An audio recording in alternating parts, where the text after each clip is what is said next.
Hello, everyone. Welcome to the next session of TASSTA webinars.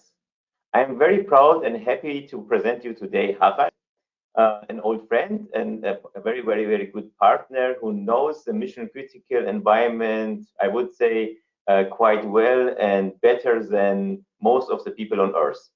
So for that reason, I'm very happy that I can present him today. And hi, Harald, how are you doing? Hi, Javier. I'm fine, thank you. Yeah, it's very nice to see you again. We recently had our training session, and yeah, how was the time after it? Yeah, challenging times.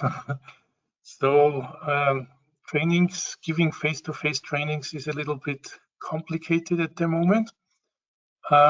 But together we started with online trainings now, and I was a little bit skeptical at the beginning, but after this 3 times we did this online training now, I'm convinced that this is also a way how trainings can be done. Perfect, perfect. You see, I told you we need to be open for new ideas and new things, and we just can try and find out, right? Because we had over 120 participants in the 3 trainings, and even one of them was a pure German, so we cannot count it like international. And it was a huge success, and also all the participants, we made a survey.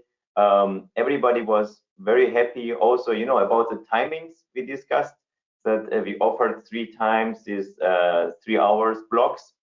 So it was not taking a full working day from anybody. And yeah, I mean, I personally, I told you, I liked it from the beginning, and I'm happy that the things worked out, and you are also now convinced. Yes, I am. Yeah, and yeah, for that reason, we thought, let's come together. Let's give, we have now our TASSTA show, and let's give everybody some ideas about what was the training about, just very, very roughly. And because what we are planning right now is we have now the next training sessions ready.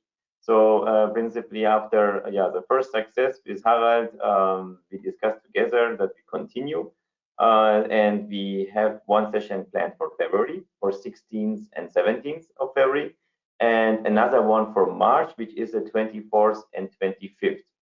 So yeah, Harald, as usual, the scene is yours. So please give us some content, what the participants can expect. And also one other thing, we have also, we created this nice certificates which are going to be sent during the next week to them, and they will be. So I think that's also something very, very nice. So let's start, Harald. Okay, thank you. So I would like to give you a brief introduction into this topic, what you need for a mission-critical broadband communications system. My name is Harald Ludwig. I'm providing consultancy, training, and project management services. And this will be a very brief overview into this mission-critical topic. Let's first look into what is a mission-critical operation, because this is not very clear for many people. So mission-critical operations, they address situations where either human life or goods or other values for society are at risk. And where also time is a vital factor. So you have to attend these situations immediately and not next week. Yeah. There's some organizations which on a daily basis have to perform mission critical operations. And these are, for example, the public safety organizations like police, fire, rescue, ambulances.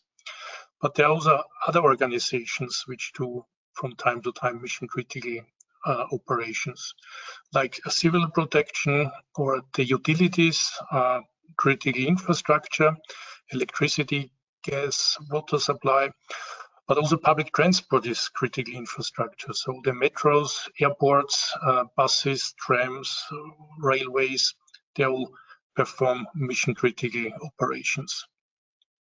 And with our mission critical communication systems and solutions, we must now support these organizations, these users in their mission critical operations.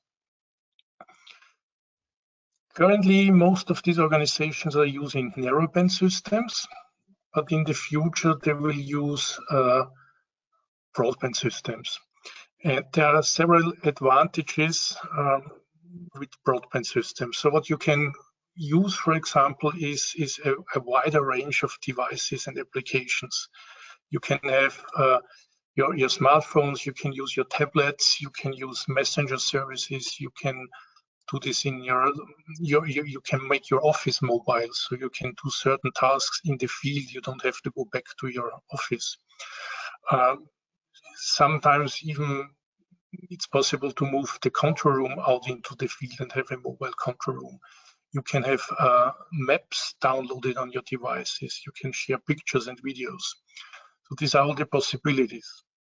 Another buzzword which is used is the situational awareness, so that all the people working together in the field on a certain task, on a certain operation, they can share pictures and information, they can share the positions of each other, so that not only the control room knows about the situation, but all the people in the field also have more information about the situation, which helps them to perform their tasks better.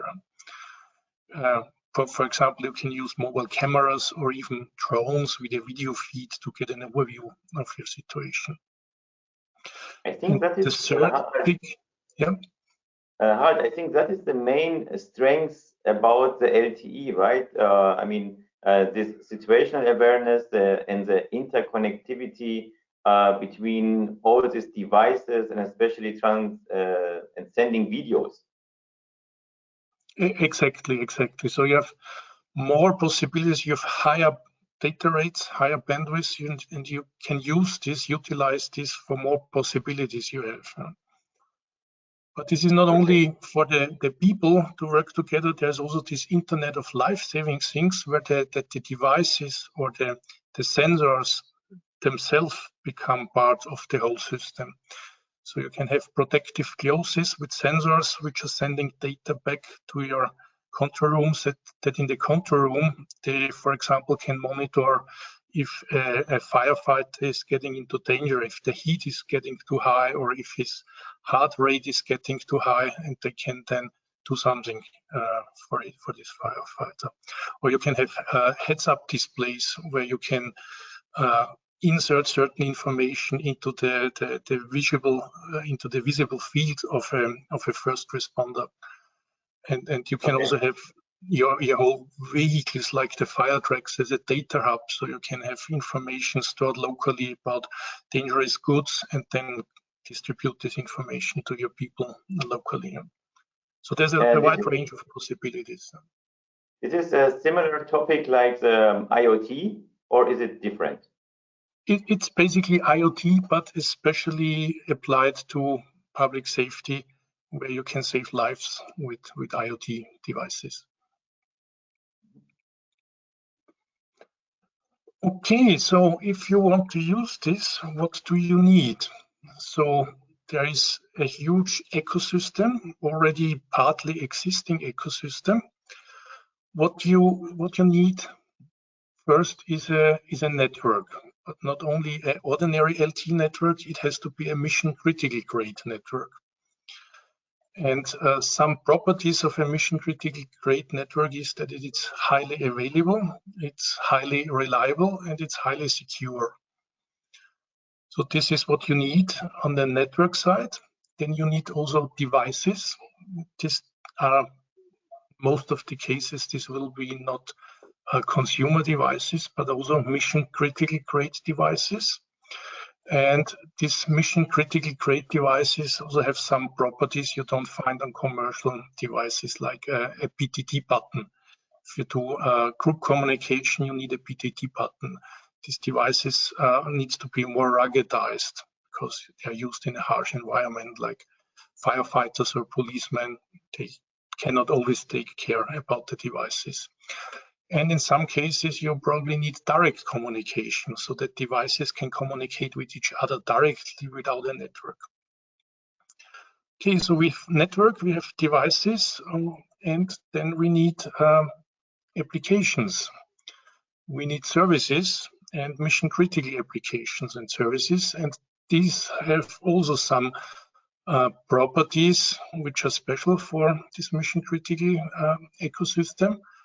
For example, most of the communication is still voice communication, but in groups. So you need these applications need to support group communication, this push-to-talk communication, but they can also support mission-critical video or mission-critical data communication.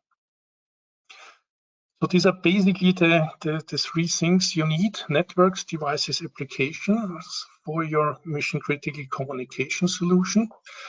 But there are other parts of the ecosystem as well. And just as an example, this is not a complete list, but just as an example, I would like to mention accessories. So for your devices, you need really headsets for mission-critical use, or fist microphones or something like this.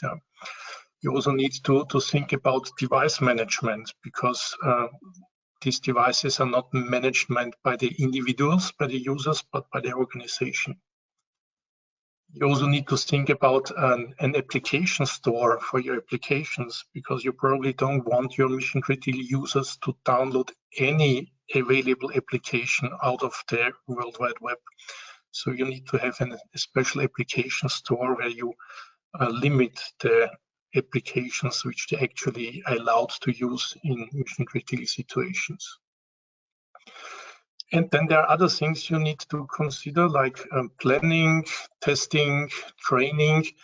These are things often forgotten, but it's very important that if you roll out a mission-critical solution, that you plan this very well in advance, that you also test this very well, that it really meets the mission-critical requirements. And don't forget to train your users. They will get new devices, they will get new applications. You need to tell them also how to use this. And please remember, mission-critical users have another main task. So their main task is not communication. Their main task is, for example, to save lives. And communication should be very easy for them. So as a summary, we can say that, yes, to have a complete mission-critical solution, you need to have three topics, which is one is the network, one are the devices and applications. And yeah, all of that is a part of the training. I would say this is more in details are coming in the training. So this is just an overview.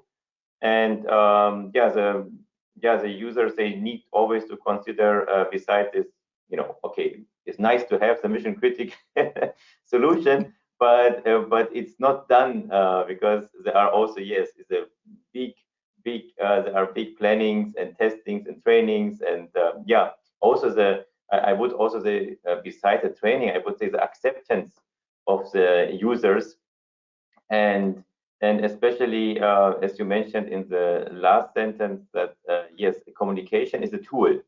So it's not the main job of any user outside. So their main education, their main purpose of the job is definitely different.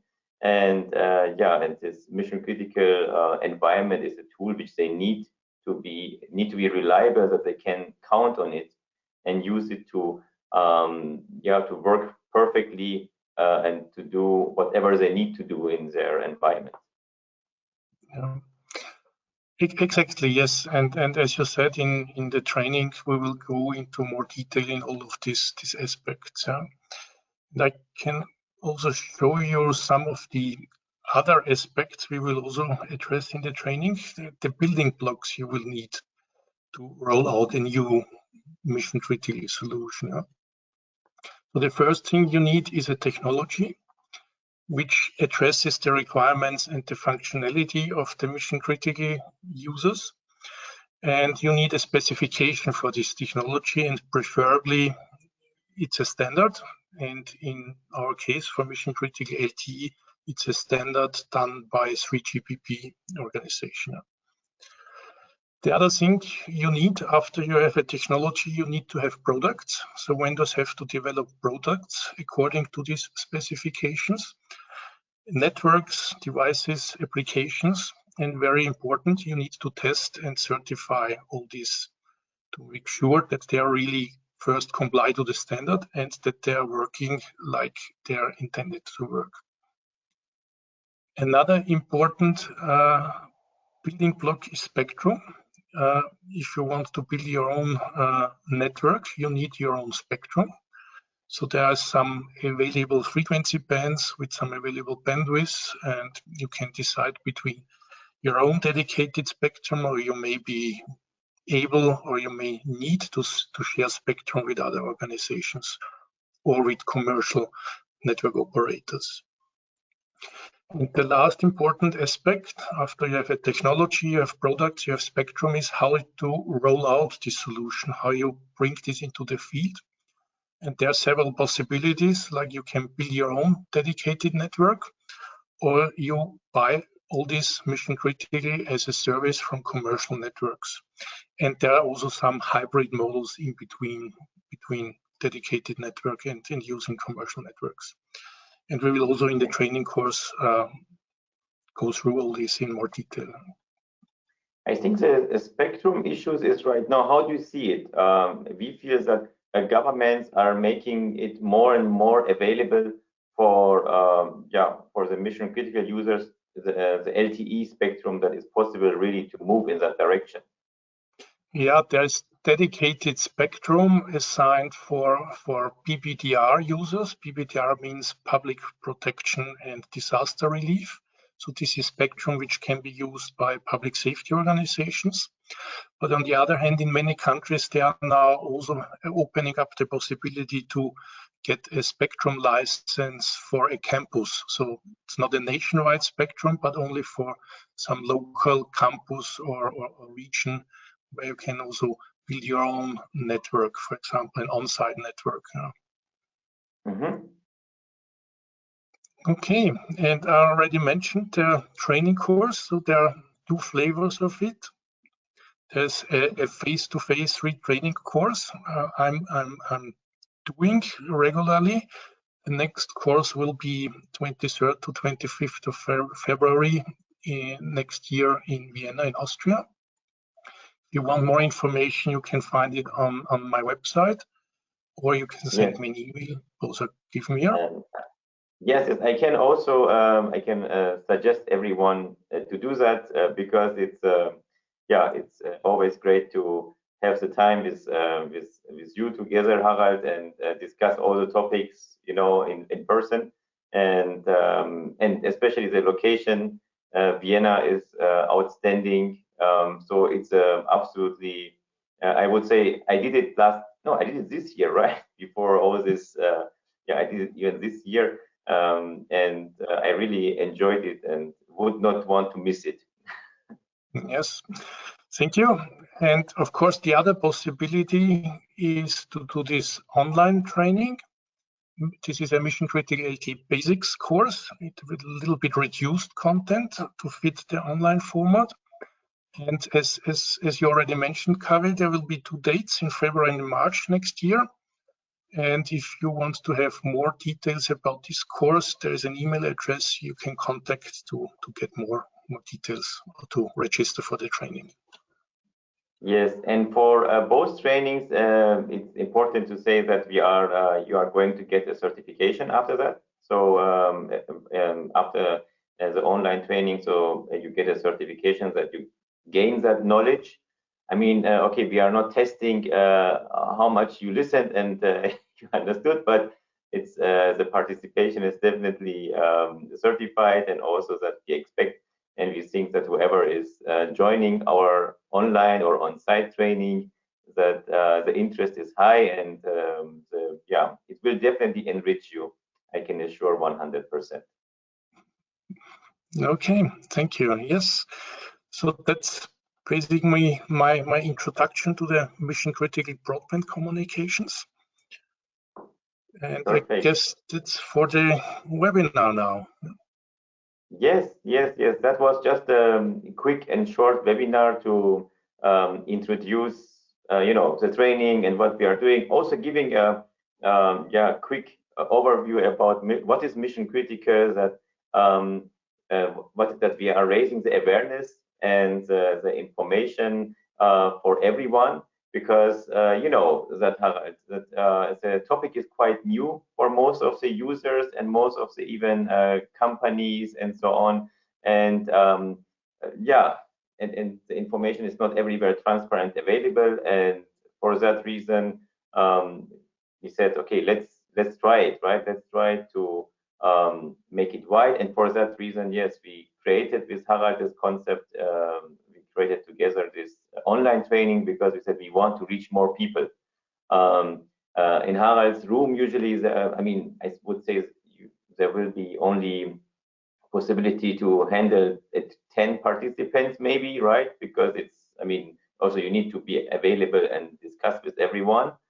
So how to reach more is nowadays is online, and yes, and we want to spread knowledge, to provide information for everyone, and definitely, even if you are thinking, I would say, if you are thinking to go to Vienna, that's a great idea. Harald, I think you are going to offer the trainings regularly, right? You are, I think, Yes. It's not only one session in February, you have usually 3-4 sessions during the year. It's, yes, we had, as you said, the last one was in September, and the next one will be in February. And we even managed during this COVID-19 times to have a face-to-face training session, obeying all the rules which apply. Yes, and especially as Harald mentioned, the training on site in Vienna is deeper than the online training, 100%, because you have also, right, it's a smaller group, and so you have direct access to Harald, so you can discuss also even in the afternoon and evening everything required. So it might be a good concept even to do the online and then expand your knowledge and then book the on-site training separately, additionally to the online training which you did already. Good. Okay. All right. So let's go for slowly but surely to Christmas break, and it was a pleasure to see you again. And yeah, I hope you will enjoy the rest of the year. There's still a little bit to go, and yeah, and we hope that 2020 will not, 21 will be a different chapter than 2020 for everyone. Let's hope so. Yes.